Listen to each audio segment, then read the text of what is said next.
말씀을 봉독하겠습니다. 이사야서 44장 6절 말씀, 또 요한계시록 1장 8절입니다. 이스라엘의 왕인 여호와, 이스라엘의 구원자인 만군의 여호와가 이같이 말하노라. 나는 처음이요 나는 마지막이라. 나 외에 다른 신이 없느니라. 주 하나님이 이르시되 나는 알파와 오메가라. 이제도 있고 전에도 있었고 장차 올 자요 전능한 자라 하시더라. 아멘. 오늘 제목은요, 거룩 하나님의 임재. 네, 원래 이게 제목이 거룩 하나님의 임재가 아니고요, 거룩한 분열증이라고 제가 앞에 적어놨을 거예요. 그래가지고 하나님의 임재하시는 그 형태를 일종의 이제 거룩한 분열증이다라고 그렇게 이제 표현을 해보았습니다. 이것도 좀 약간 어폐가 있는데, 그런 또 이런 거에 또 예민하신 분들은 또 분열증이 어떻게 하나님의 임재가 분열증이냐 이렇게 얘기를 하는 경향이 있어요. 근데 제가 이렇게 표현을 하는 것은 일종의 심리학자들이나 다른 이런 여타의 종교 체험과 성령의 체험을 인정하지 않는 사람들이 성령 체험을 분열증으로 묘사하는 경우가 있거든요. 그런데 분열증과는 완전히 이건 질적으로 차원이 다르다라는 것을 제가 말하기 위해서 제목을 그렇게 잡은 거고요. 그리고 이제 그것을 통해서 무엇이 어떻게 다른지를, 그리고 또 우리가 왜 하나님의 성령 체험과 거룩한 하나님의 임재를 간구해야 되는지를 오늘 나누는 시간이 되게 될 것입니다. 예, 그래서 원래 제목 여기 작은 글씨에 나와 있는 대로 거룩 하나님의 임재, 거룩한 분열증이라는 표현으로 이제 제가 했고요. 첫째, 거룩의 실체가 무엇인가에 대해서 함께 이제 은혜를 나누도록 하겠습니다. 거룩의 존재는요, 인간 존재를 변형시켜요. 그러니까 본래의 모습대로 복원시키는 존재인 거죠. 우리의 본래의 모습이 무엇입니까? 바로 하나님의 형상입니다. 하나님께서 흙으로 사람을 지으시고 그 코에 생기를 불어 넣어 주셨는데, 이미 하나님이 흙으로 사람을 지으실 때 하나님의 형상과 모양을 따라서 이 인간을 지으셨다라고 말씀을 하셨거든요. 근데 우리가 선악과를 따먹고 죄를 짓고 우리의 모든 존재가 다 이그러졌어요. 대표적인 게 죽음과 사망이고요. 또 그 외에 질병, 그리고 그 외에 우리가 이제 지금까지는 사람들이 먹고 사는 데만 집중을 하다 보니 우리의 내면에는 별로 그렇게 신경을 쓰지 않았는데, 최근에 많이 이제 대두되고 있는 게 정신적인 질병입니다. 이런 이제 모든 것들은 하나님이 우리를 지으실 때의 본래의 모습이 아닌 거예요. 하나님의 형상과 모양대로 지으셨을 때는 죽음조차도 없고 그런 모든 병리적인 현상들이 없었습니다. 그런데 하나님께서 우리에게 임재하시면 우리를 본래의 모습으로 복원시키시는 거죠. 그 자체에 거룩한 현현이에요. 이거는 우리와는 별개의 존재신 거죠. 뭐 그거는 누구나 다 이제 인정을 하는 부분이니까요. 그런데 거룩, 이 하나님, 이 거룩 홀리라는 것을 학문적인 용어로 이제 학문화시키기 위해서 이제 제임스 로더가 표현을 한 거고, 이 거룩 홀리는 성령님입니다. 삼위일체의 하나님이시고 예수 그리스도입니다. 그래서 이 거룩의 그런 그 단어를 꼭 제가 표현을 할 때 이제 하나님으로 바꾸어서 표현을 하도록 하겠습니다. 그래서 하나님이 현현하시면요, 우리들로 하여금 인간의 존재성이 가지고 있는 4차원성을 확인을 하게 해줘요. 우리가 실제로 이 세상에 그냥 살아갈 때는 3차원의 존재로 살아가잖아요. 시간 안에 갇힌 존재, 육체의 존재, 늙어서 썩어가는 존재, 이렇게 그러기 위해서 우리가 돈을 벌어야 하고 여러 경제활동을 해야 하는 그런 존재로 우리는 철저하게 인식을 하잖아요. 우리가 6일 동안 회사에 나가서 일을 할 때 그렇게 인식하면서 살아가지 않습니까? 그런데 하나님의 성령이 임하시고 또 교회에 와서 예배를 드릴 때 우리 인간 존재가 4차원의 존재라는 것을 깨닫게 됩니다. 그런데 실제로요, 제가 지난주에 나눴던 것처럼 우리가 교회에 나와서 예배를 드리는데도 우리 영혼을 잃어버리면서 살아가는 그런 경향성이 있다는 거죠. 어느새부턴가 우리의 영혼은 인정하지 않고 그저 잘 사는 것, 또 잘 행동하는 것, 도덕적인 부분을 강조하는 것이 우리의 설교가 되어지거나 우리의 예배의 행위나 모임이 되어지지 않았나라는 것을 한번 돌아보는 시간이었습니다. 그래서 우리의 4차원성을 확인하게 해주는 거죠. 우리가 예배를 드리러 올 때 넌 영적인 존재다. 너는 육체를 가지고 있지만 너의 영혼이 나와 함께 교제하며 나와 함께 관계성을 가지고 그 성령의 임재하심과 성령의 도약을 통해서 나를 만나는 존재다라는 것을 확인시켜 주는 거죠. 우리들이 존재 자체에 뿌리를 내리고 살 수 있게 해주시는 분이십니다. 이 거룩하신 분 하나님은. 그래서 우리가 영적인 존재라고 해서 이 세상을 살아가지 말아라 그게 아니라 영적인 존재로서 우리를 인식하고 살아갈 때 이 세상을 더욱더 건강하고 이 세상을 더욱더 힘있게 살아갈 수 있도록 우리를 뿌리내리고 이 세상을 지탱하면서 살아갈 수 있게 해줍니다. 우리가 요한 3서 2절에 이런 말씀이 있잖아요. 사랑하는 자여 내 영혼이 잘됨 같이 내가 범사에 잘되고 강건하기를 내가 간구하노라 라는 이 말씀처럼 실제로 영혼이 잘 되어지면 우리의 삶이 상당히 수월합니다. 저는 한 주간 동안 그거를 경험을 했어요. 제 자신이 이 육체와 이성을 중심으로 나에게 주어진 현 상황을 판단했을 때 상당히 저를 너무나도 고통스럽게 하는 것을 경험을 했습니다. 그런데 그게 아니라 나의 영적인 존재인 내 영혼이 하나님을 갈망하고 바라보면서 현재의 상황을 아뢰고 또 그런 현재의 상황으로 나를 끌어당기면서 끝없는 나락과 공허로 이끌어가게 하는 존재가 있지 않습니까? 사단의 존재가 내 마음에 끊임없는 생각과 그런 거짓들의 메시지를 계속 주입을 함으로 인해서 정말 제 머리가 터질 것 같은 그런 경험을 한 적이 있었는데 근데 그 순간에 제가 하나님 앞에서 예수 그리스도의 이름으로 귀신의 세력을 쫓아내고 또 그런 여러 기도들을 계속 붙잡으면서 나아가는 가운데 제 자신의 평정을 찾을 수 있었다는 거죠. 우리가 높은 차원에 의해서 낮은 차원이 지배를 받아요. 그러니까 우리가 실제로 제가 1차원으로 죽음과 공허를 집어넣은 것이 왜 그러냐면 1차원은 실제로 우리에게 가장 두려운 존재이긴 하지만 이 세계의 지배를 받는 존재이고요. 그러니까 이 세계 안에 존재하지 않기 때문에 1차원은 현재의 우리 이 지구의 세계보다 더 낮은 차원에 존재합니다. 그리고 우리가 3차원으로서 인간이 이 세계를 다스리고 주장하는 것이 더 높은 차원의 지배를 받는다라는 것이 무엇이냐면 실제로 인간이 사랑하고 화목하고 좋은 것을 가지고 이 세계를 이끌어 간다면 유토피아가 되겠지만 인간이 전쟁을 작정하고 파괴를 작정하면요, 이 세상은 전쟁의 나라가 되어지는 것입니다. 실제로 이 세계가 3차원의 존재인 인간에 의해서 지금 현재 지배를 받고 있지 않습니까? 그런데 그런 인간들을 지배하고 있는 더 높은 차원성은 무엇이냐면 바로 영적인 차원성이라고 우리는 봐야 합니다. 그래서 보이지 않지만 하나님의 세계가 하나님의 영이 우리를 지배할 때 우리의 파괴적이고 우리의 온전하지 못한 마음들이 하나님 안에서 새 힘을 가지고 살아갈 수 있게 한다라는 것입니다. 거룩이란요, 히브리어로요, 카도시라는 그 말의 의미가 본래적으로는 분리라는 의미를 갖고 있대요. 그래서 우리가 이제 하나님께서 말씀하시기를 내가 거룩하니 너희도 거룩하라 라고 이야기를 하잖아요. 그래서 이 분리라는 표현을 가지고 거룩한 삶이란 무엇인가 라고 이렇게 표현을 하거든요. 우리가 교회 안에서도 구별된 존재다. 세상과 내가 구별된 존재다라는 걸 인식하는 것.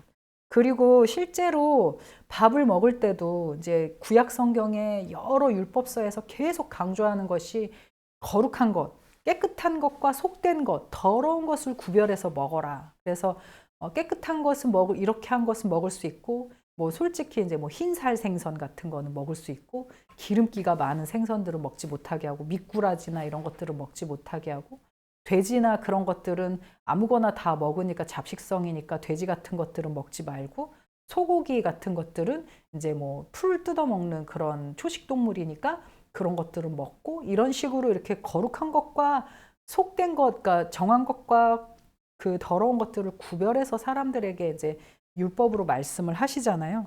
그러니까 하나님께서는 너희들은 구별된 존재다라는 것을 알려주는 것이 거룩이라는 거죠. 근데 그 말이 가지고 있는 본래적인 의미가 분리라는 개념인데요. 분리는 결코 어떤 타협적인 것이 아니고요. 분리란 우리들의 내면에 있는 거룩성이 우리 자신을 초월하여서 스스로의 모습을 드러내려고 하는 것이다 라고 이야기를 합니다.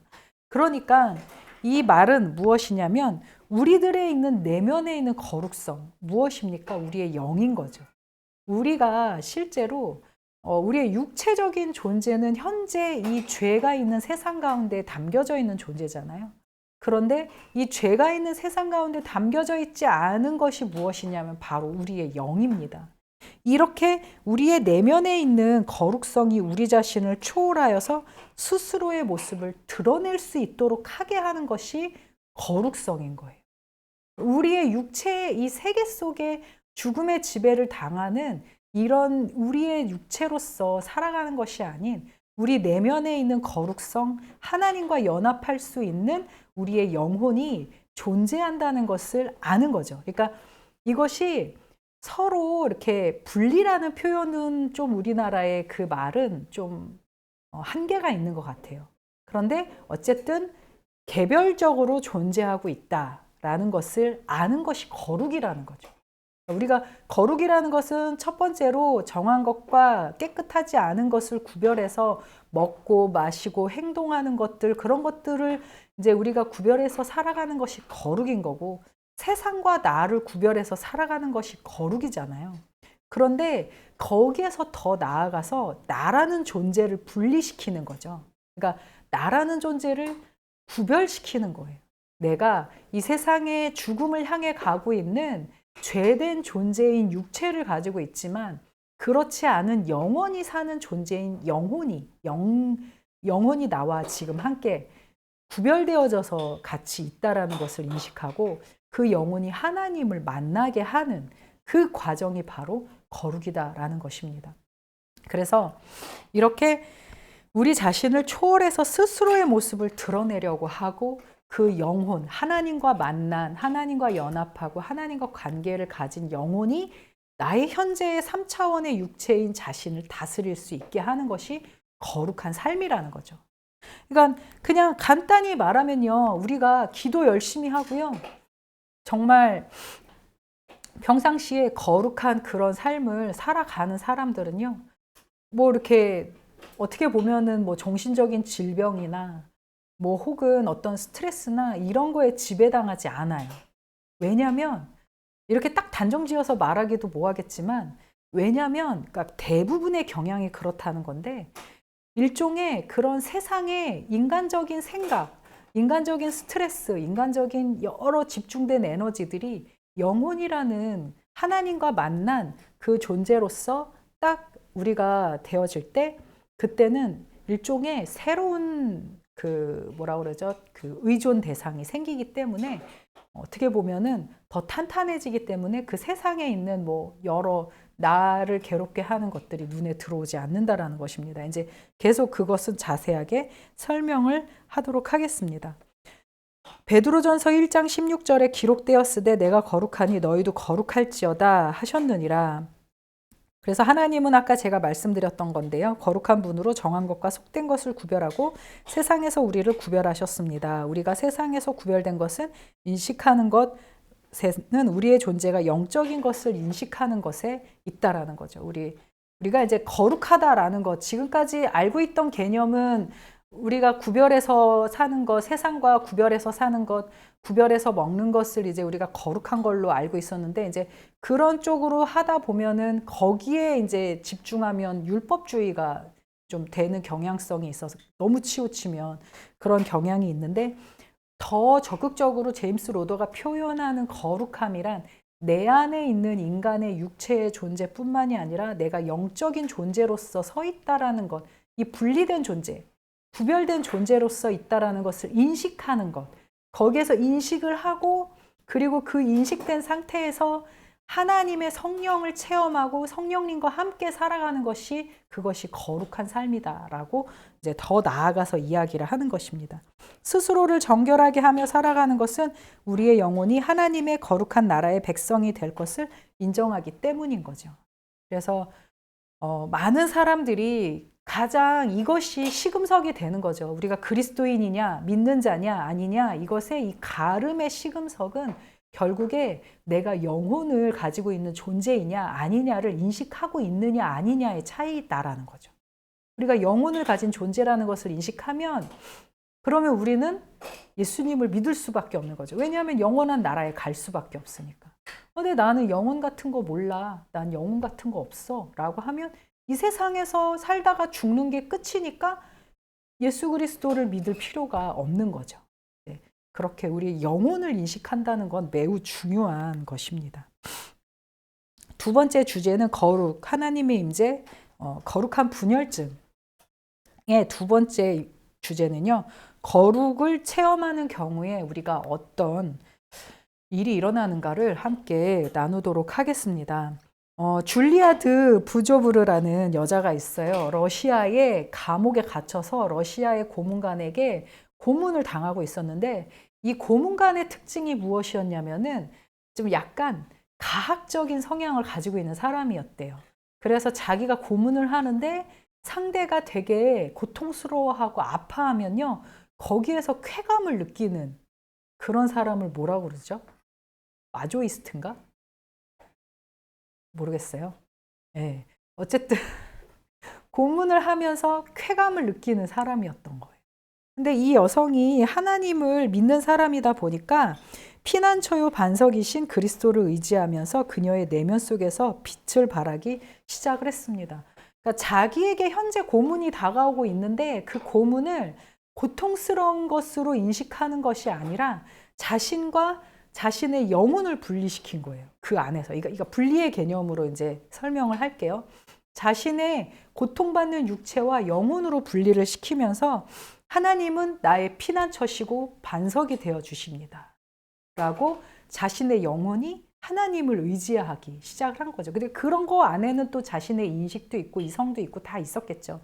감정도 있었는데 이것이 현재 나의 육체에 주는 고난과 또 내가 의지하고 있는 하나님, 내가 영혼으로 만나고 있는 하나님이 지금 현재 계시다라는 것을 강력하게 이제 의지하면서 나아가기 시작을 한 거죠.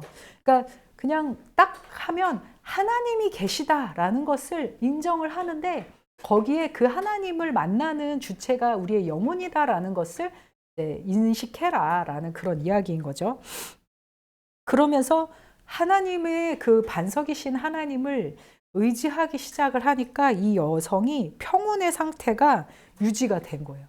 그러니까 이 가학을 하면서 고문을 했을 때 이 여인이 고통받고 괴로워하고 소리 지르고 막 엄청나게 울부짖고 몸부림치는 모습을 보여야 되는데 그게 아니라 자신에게 고통과 고문을 가하고 있지만 오히려 그냥 평정을 유지하면서 하나님을 의지하는 그런 모습을 보이니까 이 러시아 고문관이 이 여성에게 흥미를 잃어버리고 더 이상 고문을 하지 않게 됐어요.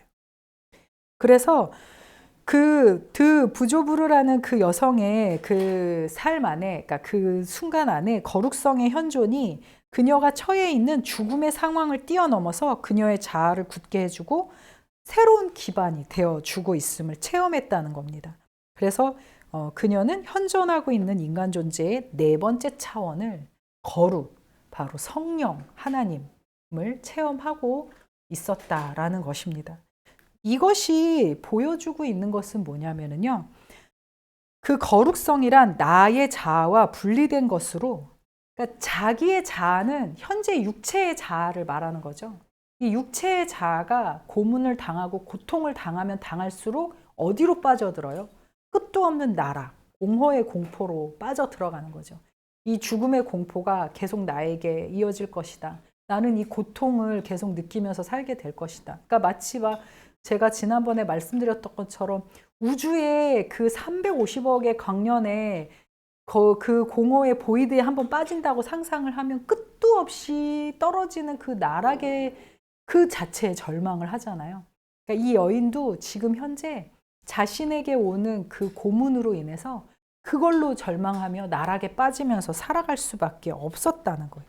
그런데 그 여인이 그렇게 하나님, 반석이신 하나님, 그러니까 그냥 끝도 없이 떨어지는 나락에서 자기가 설 수 있는 반석에 위에 서게 된다라는 것 자체는 엄청난 안정감이거든요. 근데 그렇게 하나님을 의지하고 성령을 체험하니까 공허가 그녀에게서 물러간 거죠.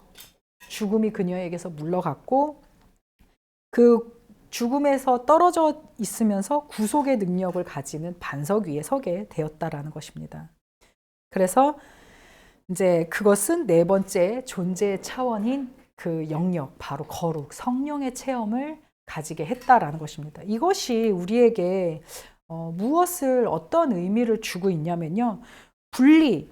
분리를 인식한다는 것. 내가 영적인 존재이고 그리고 영적인 존재로서 내가 너희를 고아와 같이 버려두지 아니하리라 말씀하신 하나님의 성령 하나님을 우리가 우리의 영으로 받아들이는 그 순간 그것을 아는 것, 내가 그런 영적인 존재라는 것을 아는 것이 우리에게 새로운 기반, 새로운 반석이 되어준다는 것입니다.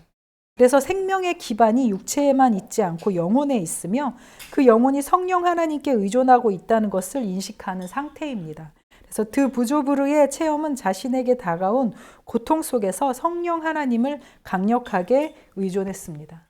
우리가 이 사건으로 예수 그리스도의 십자가 사건을 보면은요, 많은 영지주의자들은 예수 그리스도가 하나님이시지 인간이 아니다라고 주장하는 사람들이어서 예수 그리스도께서 십자가에 못 박히셨을 때 인간이라면 절대 그 고통을 당해낼 수 없기 때문에 분명 하나님이셨을 것이다. 신이었는데 고통당하는 척 했을 것이다 라고 그렇게 말하는 경향이 있어요.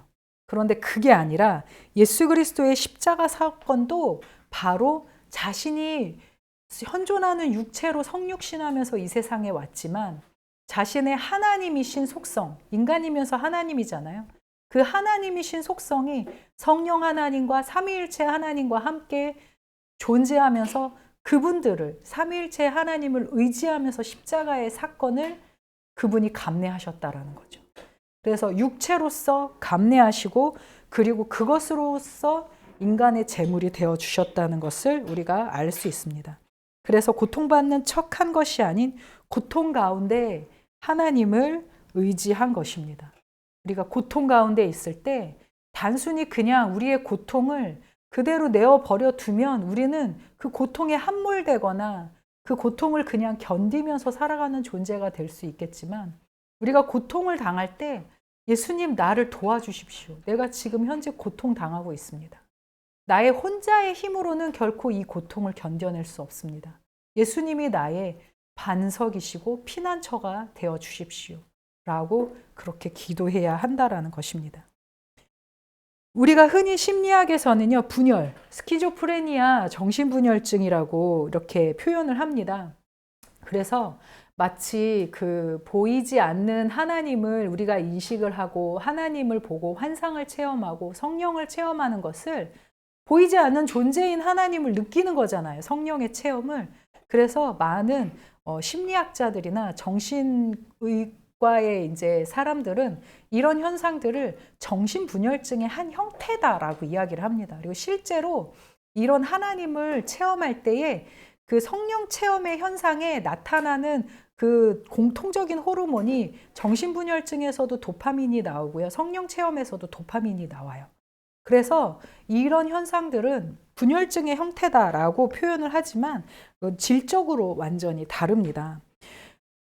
성령 체험으로 인한 분리의 현상은 나, 자아와 영혼, 내 영혼을 인식하고 자각하는 현상이라는 거죠. 그래서 우리가 정신분열은요, 소위 이렇게 잠시만요. 이거 되네. 우리가 정신분열은요, 이렇게 우리의 자아가 에고가 있고 그리고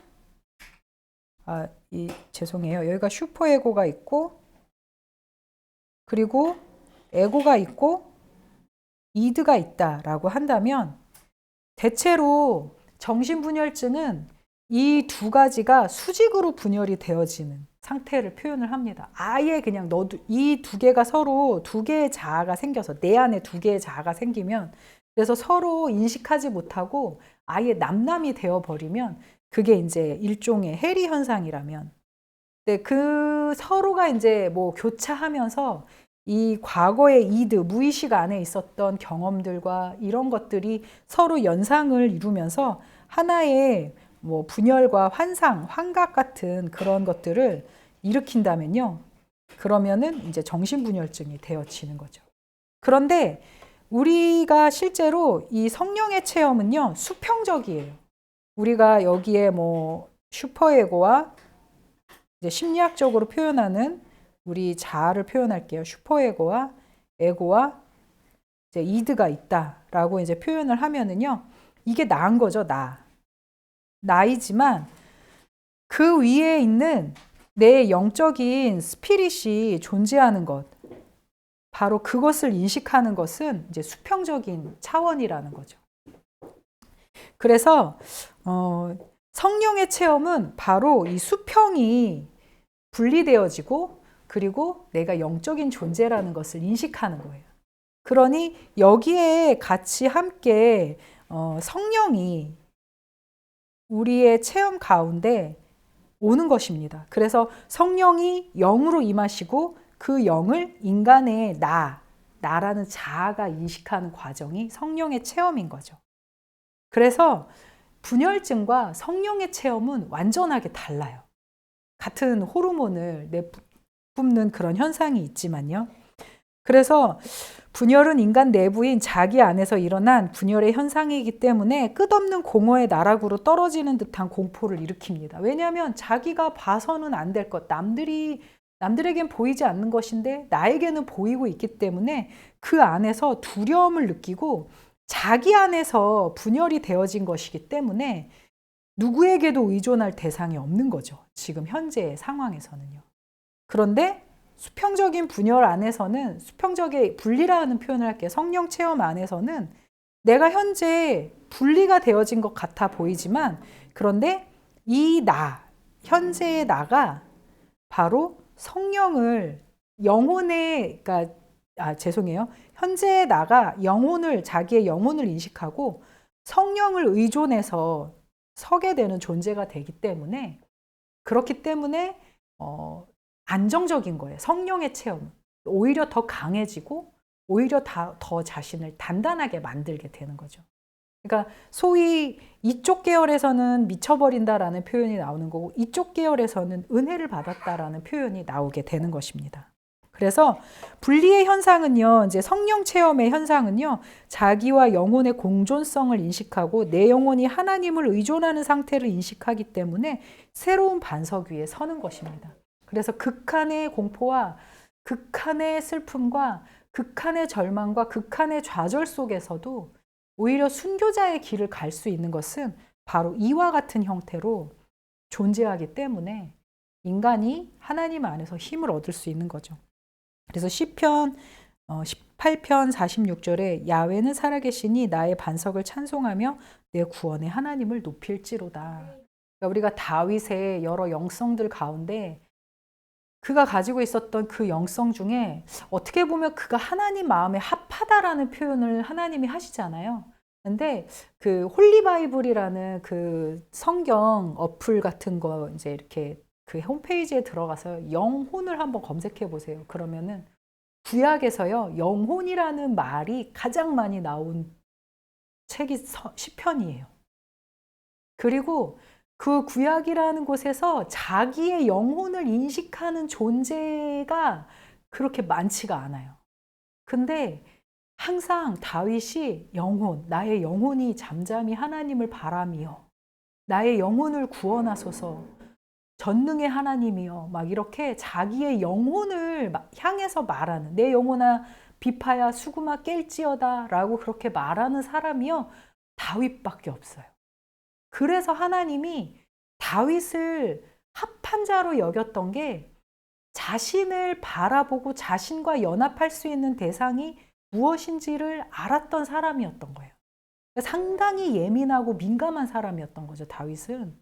그래서 자신이 육적인 존재로 살아가고 자신이 인간으로 목동으로서 살아가지만 내 안에 영혼이 존재한다는 걸 인식하는 사람이었던 거예요. 그러니까 영적인 사람이다라는 그 표현이 내가 영적인 존재이고 내 영혼은 하나님이 없으면 곰핍하고 갈망하며 그 하나님이 없으면 살아갈 수 없는 존재라는 것을 인식한 사람이었다라는 거예요. 그러니까 하나님이 실제로 원래는 영이 더 우선이게 인간을 창조하였고 영원한 생명을 누리게끔 생명을 주어서 창조를 했는데 그러면서 하나님과 대화하면서 살았는데 그런데 육체가 되어버리고 죽음을 향해 가면서 하나님보다 바로 자기의 육체를 중심으로 살아가는 존재가 되었잖아요, 인간이. 그러니 하나님 마음에는 다윗과 같은 존재가 너무나도 합한, 너무나도 마음에 드는 사람이 될 수밖에 없었던 거죠. 그러니까 우리는 생각하기에 영혼이 보이지 않아, 영혼이 느껴지지 않아서 영혼을 의식적으로 인정하지 않으려고 하는 그런 경향이 있는데 그게 아니라 우리의 영혼이 보이지 않지만 우리의 영혼을 의식적으로 인정을 하고 그 인식을 하면서 믿음으로 하나님을 향해 지향하게 가는 살아가는 삶을 살아가는 것, 그것이 바로 하나님이 합한 사람이다라는 것을 이야기하고 있습니다. 세 번째로 함께 나눌 것은요, 제가 지향하는 방향성은요, 제가 지향하는 신앙, 그리고 또 설교, 또 사역의 방향성은, 앞으로의 방향성은 저는 심리치료와 성령체험을 같이 할 것입니다. 보스 A&B잖아요. 그러니까 뭐 심리치료 안 하고 성령체험만 한다라고 그렇게 하지 않고요. 저는 심리치료와 성령체험을 같이 할 것입니다. 그 외에 뭐 여러 신학과 뭐 조직 신학을 기반으로 한 설교는 다른 훌륭하신 목사님들이 잘 하고 계시니까 저는 좀 이 분야를 개척하고 싶고 그렇게 하고 나아가고 싶어요. 왜냐하면요, 저는 이 부분에 대해서 상당히 고민이 많았어요. 예수님을 믿는데, 나 자신도 목사인데 왜 예수님을 믿는데 성품의 변화가 일어나지 않는 걸까? 오늘날의 사람들이요, 다 이렇게 예수님 믿는다고 하는데 예수님 안 믿는 사람 같은 그런 느낌을 많이 받을 때가 있잖아요. 교회 내 그리스도인들이 가면을 쓰기 때문에 친절하다, 이중적인 성격이다, 이중인격이다. 가면을 쓰고 교회에 와서는 그렇게 친절하게 행동을 하고 교회 바깥에 나가면 자기 본 모습을 드러낸다 라고 그렇게 얘기를 하는데 저는 그렇게 생각하지 않습니다. 교회의 그리스도인들이요, 가면을 쓰기 때문에 친절한 것이 아니라 교회 내에서는 예수 그리스도의 생명력이 왕성하기 때문인 거예요. 기도하잖아요. 그러면은 그 마음 안에 있는 죽음과 공허의 두려움이 확 물러가요. 그리고 성령을 체험하면서 생명이 그 안을 주장하게 됩니다. 그래서 찬양하고 기도하면서 영혼이 하나님과 연합하기 때문에 자신 안에 쌓여있던 불안과 모든 부정, 나쁜 것들의 에너지가 해소되어지면서요, 교회 안에서는 자아의 방어가 무너지고 타인에게 친절하게 될 수 있는 거예요. 그런데 집에 들어가잖아요. 그러면은 자신의 생명과 생존을 위협해요. 당장에 내 자존심을 깎아내리고 당장에 직장에 가면은 내가 살아야 되니까 그곳에서 막 나의 상사가 나를 갈구고 나를 은따시키고 나를 아예 대놓고 따시키고 하는 그 안에서 보면은 내가 생존해야 되니까 다시 내 자신이 전투의 태세로 가지 않으면 안 되는 상황인 거예요. 그러니까 자기도 모르게 방어의 메커니즘을 작동시키게 되고 그래서 더 거칠어지고 그렇게 되는 거죠. 이런 것들이 반복이 되니까 자기가 한 주간 동안 살아왔던 걸 생각해 보면 난 그리스도인이 아니었던 것 같아. 그래서 또 회개하고 하나님 안에서 죽음의 에너지들이 싹 물러가고 성령의 에너지가 우리에게 다가오면 또 너무 좋고 모든 방어가 무너지고 모든 방어를 내려놓고 사람들하고는 웃고 천사같이 이야기하면서 할 수 있지만 집에 가면 또다시, 또 직장에 가면 또다시 그 모든 것들이 반복해서 계속 회개와 눈물과 이런 반복들만 하게 되어진다라는 것입니다. 그래서 저는요, 그래서 우리가 우리 자신을 자각할 필요가 있고 우리 인간의 본질을 파악하잖아요. 그건 인간이 죽음에 이르는 존재이고 죽음에 이르는 병에 걸린 존재인 것을 알고 인간의 그 구원을 바라야 된다 라고 생각한다면 우리는 예수 그리스도 앞에 나와야 되는 것을 알게 되잖아요. 근데 그건 이제 인간의 본질인 거죠. 근데 자신의 본질을 파악하는 거예요. 내가 어린 시절에서부터 어떻게 살아와서 어떠한 두려움을 가지게 되었는지를 알아가는 거예요. 자기의 본질을 파악해 가는 거예요. 그러니까 소위 유아기에서부터 거름마기, 오이디푸스기 아동까지가 여기가 무의식의 기간이잖아요. 근데 이 기간 안에 내가 어떠한 두려움을 가지면서 살아오는 환경적인 영향을 받았는지 그것에 매몰되어져서 픽시에이션이라고 표현하거든요. 고착화되어 있는지 그걸 발견하고 그러면 내 자신 스스로의 어떤 나를 계속적으로 괴롭히고 생명으로 나아가지 못하게 하는 그 방해 요소가 있는 것을 알게 되는 거죠.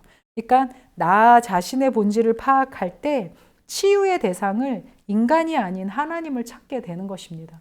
우리가 의존과 우리가 바라보는 대상을 인간으로 하니까 그 사람이 없으면 살 수 없으니까 만만한 대상이면 남편이 착하고 만만한 대상이면 왜 나를 돌봐주지 않느냐라고 그렇게 그 사람한테 퍼부어 대는 거고 만만하지 않은 나에게 월급을 주는 대상이고 이 사람이 나를 자르면 나의 생명이 탈선하게 되어지는 그런 직장의 상사에게는 설설 기고 벌벌 기는 존재가 될 수밖에 없는 거죠.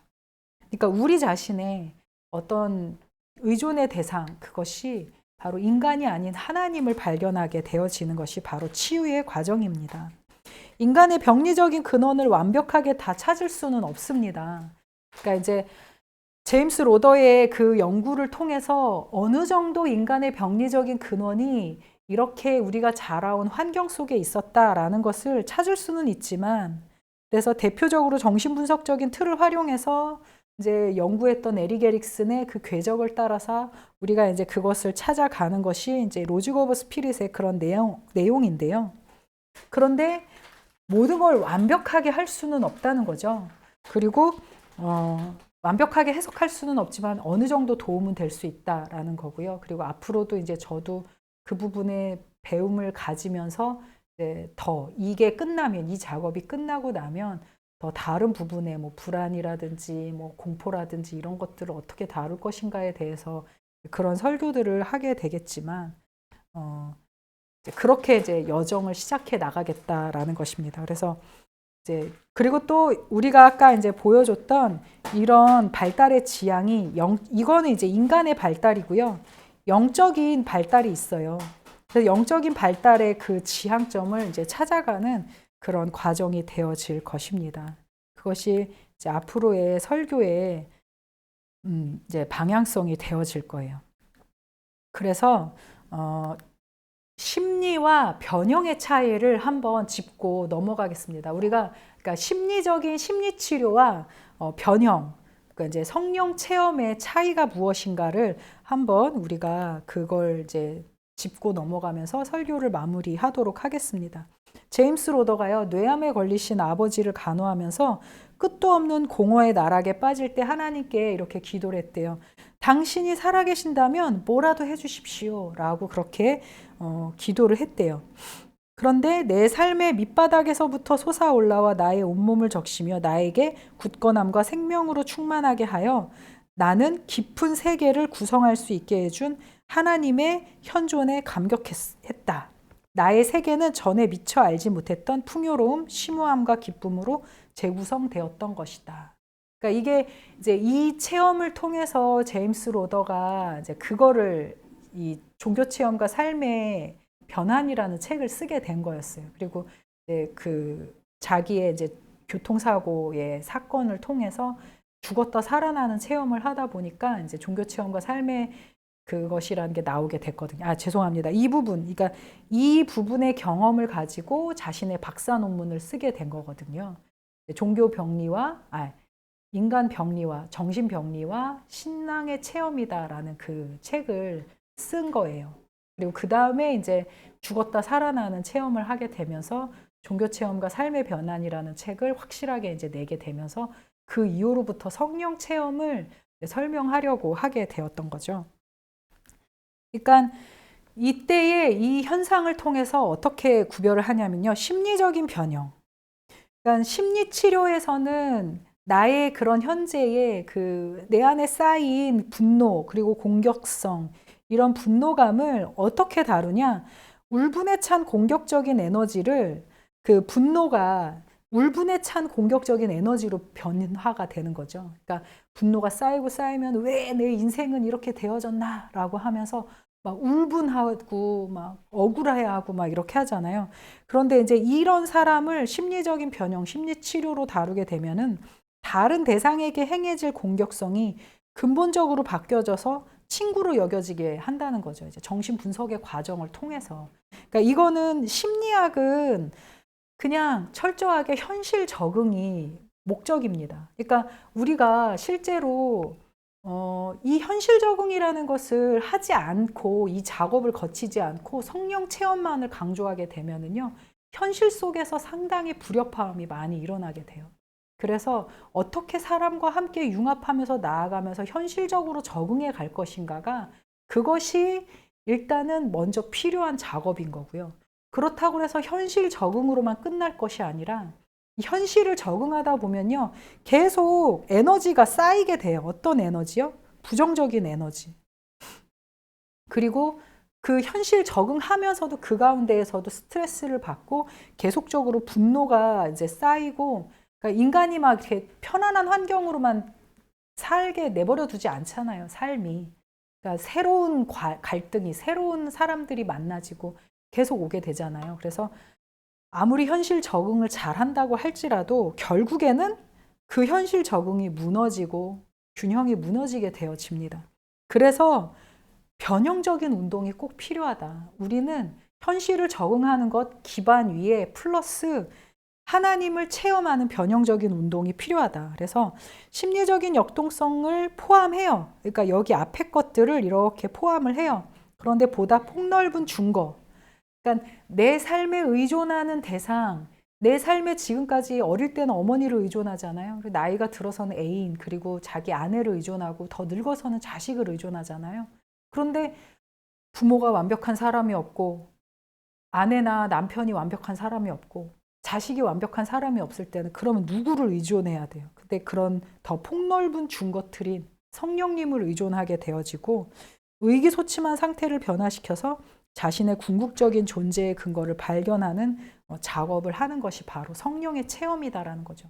그러니까 우리가 신앙의 생활에서 그냥 단순히 예수님을 믿고 하나님을 알아가고 그렇게 하나님을 아는 것도 참 중요한데 제 개인적으로는 그런 사람이 현실적으로 적응하는 것도 너무나도 중요하다는 생각이 듭니다. 그리고 그 부분에서 자기 혼자의 힘으로는 결코 이 모든 것을 완벽하게 적응할 수 없다라는 것을 느끼고 인식하게 됩니다. 그 안에는 플러스 꼭 변형적인 하나님의 성령의 체험에 의한 새로운 의존 대상, 그리고 강력한 의존 대상이 있어야 된다라는 거죠. 그래서 자아의 변형은 지금까지 그에게 일어난 일련의 모든 사건의 의미를 되찾도록 해준다라는 것입니다. 그래서 우리가 대체로 이 세 단계, 유아기, 거름마기, 아동, 이제 여기가 이제 유치원 가기까지의 그런 단계를 말하는데 이때의 단계에 버림을 받거나 고통을 당하는 일이 많아서 그 트라우마가 되게 깊게 자리 잡은 그런 아이들의 경우는 상당히 그 고통 때문에 이제 자라나면서도 타인을 믿지 못하거나 그리고 성격 장애를 일으키거나 뭐 이런 경향들이 있잖아요. 근데 그게 뭐 일반 사람들에게도 그런 것들이 있는데 그러니까 우리가 이 발달의 단계들을 온전히 이제 잘 알고 파악을 하고 자기 자신을 알아가는 그런 과정들이 있어야 되지 않겠느냐. 그리고 자기 자신을 자각하지 않아야겠느냐라는 그런 의도를 가지고 이 작업을 시작을 하게 되었고요. 다음 주부터는 이 유아기부터 들어가게 됩니다. 그래서 이제 새로운 대상, 하나님을 만나가는 여정에 함께 같이 가시겠습니까? 아멘 해야지. 그렇게 우리가 하나님을 발견해 가는 여정 되기를 예수님의 이름으로 축원드립니다. 아멘.